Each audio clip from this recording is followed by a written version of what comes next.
Hi, today I'm going to show you how to make some sea glass tree ornaments. As you can see, I've got quite a collection of sea glass from over the years from a variety of beaches ranging in shades. The tree I'm going to show you now is an ombre tree, starting with clear white glass at the bottom of my polystyrene cone, working up to deep green at the top. Starting at the very bottom, and I'm laying pieces of glass that fit the curve of the cone and fit nicely along the edge.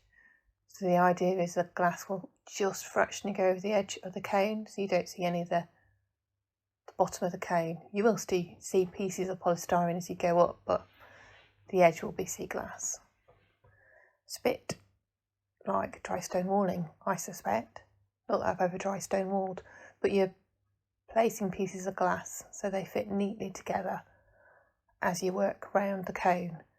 So the first thing to do is to do your base layer at the very bottom, work all your way around the cone. As you can see, I'm using a hot glue gun and I'm checking the piece of glass before I adhere it to the cone. So I'm just very gradually working my way around, and as I work my way up the cone, the sea glass gradually changes colour. Sea glass is glass that's been washed in the sea lots of times and has rough edges that have been smoothed with the sea. So we often collect sea glass when we're on family holidays in France, but we can get it on beaches in Norfolk too. It's just not quite as abundantly. If you're not fortunate enough to live close to the coast and to be able to hunt for your own sea glass, you can buy sea glass online. I have seen it for sale on Etsy, for example. You can make your own, although I've never done it and I don't know the name of the gadget that you would use, but you can buy a sort of tumbling machine that tumbles the edges of glass or tiles to make them smooth. If you're going to use a lot of sea glass in projects, that might be worthwhile. You do need a lot of sea glass, it's fair to say, for this project. I've made 3 trees in total, one fully green, one ombre that I'm working on here, and one out of white glass.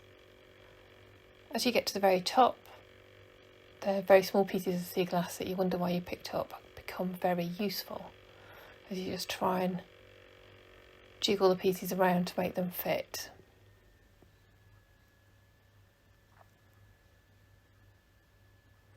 I've not put any decoration on the top of my trees, but some people might like to use a starfish to represent a star on the top of their tree if it's Christmas time.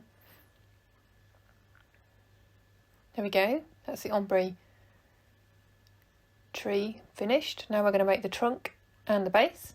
I've got slices of wood here that my husband's cut for me in the shed. You can buy slices of wood. These are very similar size to drinks coasters. I'm just adding some oil to highlight the natural colours of the wood to bring them out, just make them that little bit more special. I'm using olive oil here and just an ordinary scrap of fabric to rub the oil on. You can just see what a difference it makes pulling out those colours in the wood. And then for my trunks, I've got a variety of pieces of wood that he found lying around. One's a piece of curtain pole, one's a piece of a branch. I'm not quite sure what the other is, to be honest. Varying thicknesses depending upon the size of the tree. So once your oil is dried and you've got your tree trunks, I'm just going to add a little bit of oil around the edge of this one just to make the trunk a little bit darker. You're going to use your hot glue gun again to secure the 3 items together.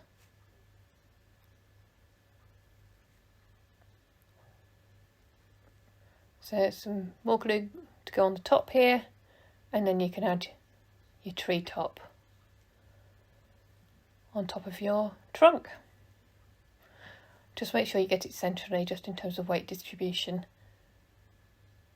There you go. So there's the first one. That's just white clear sea glass, as you can see. Just going to remove any bits of the trailing glue that you get with a glue gun. I like working in threes. I think it's good design to have threes and things. So this is going to be my green tree. Again, I'm going to make sure that goes on centrally.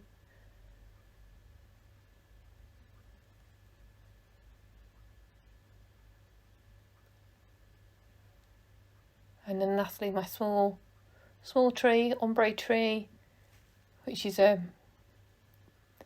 cut piece of branch. You just need to make sure your edges of whatever you use for your trunk are nice and level, so your tree stands straight and proud. So there you have it, 3 sea glass trees. I hope you like this decor. If you've enjoyed watching, don't forget to subscribe below for further craft and sewing projects. Thanks for watching.